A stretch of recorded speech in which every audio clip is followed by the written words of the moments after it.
নমস্কাৰ বন্ধুসকল, স্বাগতম জনাইছোঁ মোৰ ইউটিউব চেনেলৰ অন্য এটা ভিডিঅ'ৰ মাজলৈ। বন্ধুসকল, আজি এই ভিডিঅ'টো বহুত বেছি গুৰুত্বপূৰ্ণ হ'ব। হয়তো গম পাইছে যে আমাৰ যিহেতু এক্সাম হ'ব ADRE আৰু ADRE এক্সামটো হ'ব ছেপ্টেম্বৰ মাহৰ শেষৰ ফালে। আৰু ইতিমধ্যে যিহেতু CM ছাৰে কৈছে যে আমি ৰিক্ৰুটমেণ্টসমূহ পাতিবলৈ আমি ৰেডি হৈ আছোঁ বা আমি সাজু হৈ আছোঁ, আমাৰ গোটেই কামখিনি ক্লিয়াৰ হৈ আছে।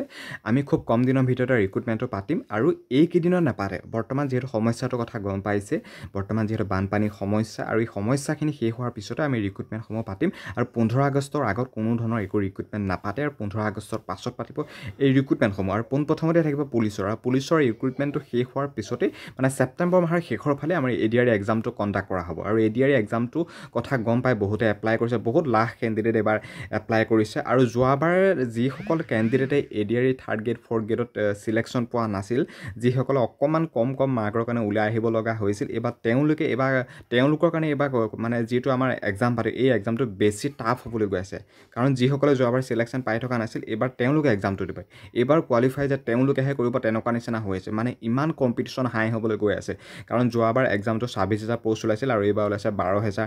বা যোৱাবাৰ মানে কিছুমানে দিয়া নিদিয়া, পঢ়া নপঢ়া তেনেকৈ খেলি মেলিকৈ বহুখিনি চাকৰি পাই গ'ল। কিন্তু যোৱাবাৰ যিসকলে অকণমান কম মাৰ্কৰ কাৰণে ওলাইছিল ADRE 3rd গ্ৰেড 4th গ্ৰেডত, কিন্তু এইবাৰ তেওঁলোকে কম্পিটিশ্যন হ'ব বা তেওঁলোকৰ কাৰণে ADRE এইবাৰ এক্সামটো কম্পিটিশ্যন হ'বলৈ গৈ আছে। গতিকে বহুতে যিহেতু এইবাৰো এপ্লাই কৰিছে বা এইবাৰো যিহেতু এক্সামটো দিম বুলি ভাবি আছে, বহুত আশাৰে বাট চাই আছে। যিহেতু ছেপ্টেম্বৰ মাহৰ শেষৰ ফালে হ'ব আৰু হয়তো এতিয়াও কিছুমান ভাবি আছে যে ADRE যিহেতু এক্সাম হয় বা এক্সামটো পাছ হ'লে চাকৰি পায়, কিন্তু কোনটো বিভাগত কিমান নম্বৰ আহে বা ADRE এক্সামটো জানে 3rd গ্ৰেডৰ 4th গ্ৰেডৰ বা 10 পাছ 8 পাছৰ লেভেলৰ আছে, 12 পাছৰ আছে, হায়াৰ ছেকেণ্ডেৰী পাছৰ আছে। প্ৰত্যেকটো শ্ৰেণীৰে তেওঁলোকৰ মাৰ্কসমূহ বেলেগ বেলেগ। আৰু 10 পাছৰ মাৰ্কটো বেলেগ হ'ব বা গ্ৰেজুৱেট লেভেলৰ মাৰ্কটো বেলেগ হ'ব। গোটেইখিনি সবিশেষখন ভিডিঅ'টো অকণো স্কিপ নকৰিবা, কণ্টিনিউ চাই থাকিব, কাৰণ হাতত যিহেতু একেবাৰে আমাৰ সময় নাই। এতিয়া পোনপ্ৰথমতে আহিছে আমাৰ পষ্ট কিমান ওলাইছে, প্ৰায় 12,600। আৰু এই পষ্টখিনি টেণ্টেটিভ হয়। ইয়াৰ পিছত ভেকেঞ্চি অলৰেডি যিহেতু CM ছাৰে ক'লে যে আমি ভেকেঞ্চি বৃদ্ধি কৰি দিম, আৰু সেইকাৰণে টেণ্টেটিভ বুলি ইয়াত ধৰা হৈছে। আৰু টোটেল 12,600 মানে 15,000মান ভেকেঞ্চি এবাৰ ধৰি থ'ব পৰা। বাৰু যি কি নহওক, ভেকেঞ্চি কথাটো পিছত। কিন্তু গ্ৰেড 3ত আছে প্ৰায় 7,600 বা গ্ৰেড 4ত আছে 5,000। এতিয়া এই কথাখিনি গম পালা। আৰু এতিয়া 3rd গ্ৰেডৰ 4th গ্ৰেডৰ মই ছিলেকশ্যন প্ৰচেছটোৰ কথা লৈ আহিছোঁ যে কোনটো বিভাগত কেনেকুৱা ধৰণৰ কি ছিলেকশ্যন প্ৰচেছ হয়। আৰু মই কৈছোঁৱেই পষ্টখিনিৰ কথা, কোনটো বিভাগত কিমান আছে। আৰু গ্ৰেড 3ৰ যিটো আমাৰ গ্ৰেজুৱেট লেভেলৰ পষ্ট ওলাইছিল, তাত পষ্ট ওলাইছিল প্ৰায় 4,055। গ্ৰেড 3 যি গ্ৰেজুৱেট লেভেলৰ য'ত নেকি তেওঁলোকে ডিপ্ল'মা বিচৰা হৈছিল বা তেওঁলোকৰ কম্পিউটাৰ চায়েন্স কিবা কিবি বিচৰা হৈছিল, তাত ওলাইছিল প্ৰায় 4,055টা পষ্ট। তাৰপিছতে আৰু পষ্ট ওলাইছে গ্ৰেড 3 আণ্ডাৰৰ যিটো 3,127টা পষ্ট SSLC বা 12 পাছ লেভেলৰ যিখিনি পষ্ট হয় এইখিনি। তাৰপৰা ড্ৰাইভাৰ কিছুমান পষ্ট ওলাইছে 418টা পষ্ট ওলাইছিল। তাৰপৰা ইয়াৰ পিছতে আহিছোঁ আমি এটা ছিলেকশ্যন প্ৰচেছটোলৈ। ছিলেকশ্যন প্ৰচেছটো কেনেকুৱা কি ধৰণৰ হয় ADRE 3rd গ্ৰেড আৰু 4th গ্ৰেডৰ। এতিয়া ছিলেকশ্যন প্ৰচেছটোৰ কথা ক'ম, ভিডিঅ'টো অকণো স্কিপ নকৰাকৈ চাই থাকিবা, কাৰণ কথাখিনি ভালকৈ বুজিব পাৰিবা, জানিব পাৰিবা। পোনপ্ৰথমতে আহিছোঁ 3rd গ্ৰেডৰ ছিলেকশ্যন প্ৰচেছটোলৈ। 3rd গ্ৰেডৰ ছিলেকশ্যন প্ৰচেছ টোটেল 175 মাৰ্কৰ ওপৰত ভিত্তি কৰি হয়। 175 মাৰ্ক 3rd গ্ৰেডৰ যিটো 3rd গ্ৰেডৰ হ'ব 175 মাৰ্ক। আৰু তাৰপৰা 100টা কুৱেশ্যন বা 2 ঘণ্টা টাইম, আছামিজ, বড়ো, ইংলিছ, হিন্দী নহয়, এই 3টা লেংগুৱেজ আহিব। তাৰপিছতে তেওঁলোকৰ থাকিব এটা স্কিল টেষ্ট, মানে তেওঁলোকে এটা ভাইভা টেষ্ট। এইটো স্কিল টেষ্ট গম পাইছে 25 মাৰ্কৰ, যিটো 3rd গ্ৰেডৰ কথা কৈছোঁ। 3rd গ্ৰেড যিসকলে বেচেলৰ ডিগ্ৰী বা কম্পিউটাৰ চায়েন্স এইবিলাক দি এপ্লাই কৰিছিল, তেওঁলোকৰ 25 মাৰ্কৰ এটা ভাইভা হ'ব।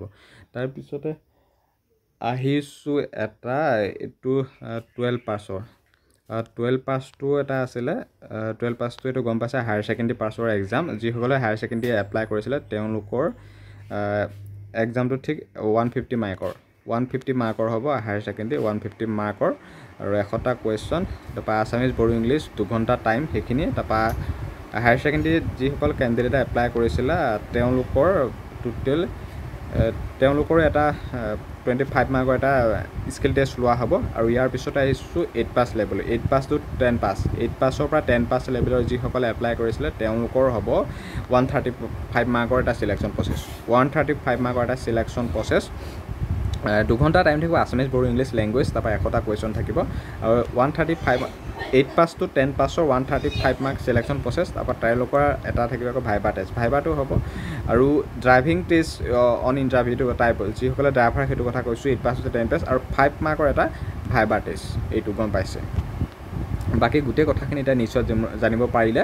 8 পাছ টু 10 পাছৰ এইটো 135 মাৰ্ক 135 মাৰ্ক আৰু বাকী যিলোকৰ হায়াৰ ছেকেণ্ডেৰী পাছ আছিলে এইটো 150 মাৰ্ক আৰু যিটো গ্ৰেজুৱেট আছিলে সেইটো হ'ব 175 মাৰ্ক তেনেকৈ গম পালে হ'ল মুঠতে প্ৰথমটো হৈছে এক্সাম পাছ কৰাৰ পিছতে ভাইবা দিব পাৰিব বা এক্সামত ভাল মাৰ্ক পালেহে ভাইবা দিব পাব বা এক্সামটো দিলেই ডাইৰেক্ট ভাইবা বা স্কিল টেষ্টলৈ যাব নোৱাৰিব তেনেকুৱা নিচিনা কথা এক্সামত এটা ভাল নম্বৰ লৈ পাব লাগিব তাৰপিছতহে পিছৰ নেক্সট পেজটোৰ কাৰণে মানে চিলেকশ্যন হ'ব ভাইবাৰ কাৰণে ভাইবাৰে যদি ভাল মাৰ্ক পায় বা গোটেই মাৰ্কখিনি যদি ক্লিয়াৰ হৈ থাকে তেতিয়া ফাইনেল মেৰিটত নাম আহিবই গতিকে আজি ভিডিঅ'টোত যথেষ্টখিনি কথা বুজাইছোঁ যিমান পাৰোঁ মোৰ ফালৰ পৰা আৰু এনেকুৱা ধৰণৰ যিকোনো ইনফৰ্মেটিভ খবৰসমূহ পাই থাকিবৰ কাৰণে মোৰ চেনেলটো ছাবস্ক্ৰাইব কৰি ৰাখিব আৰু এইখিনিতে সামৰণি মাৰিছোঁ ধন্যবাদ জয় অসম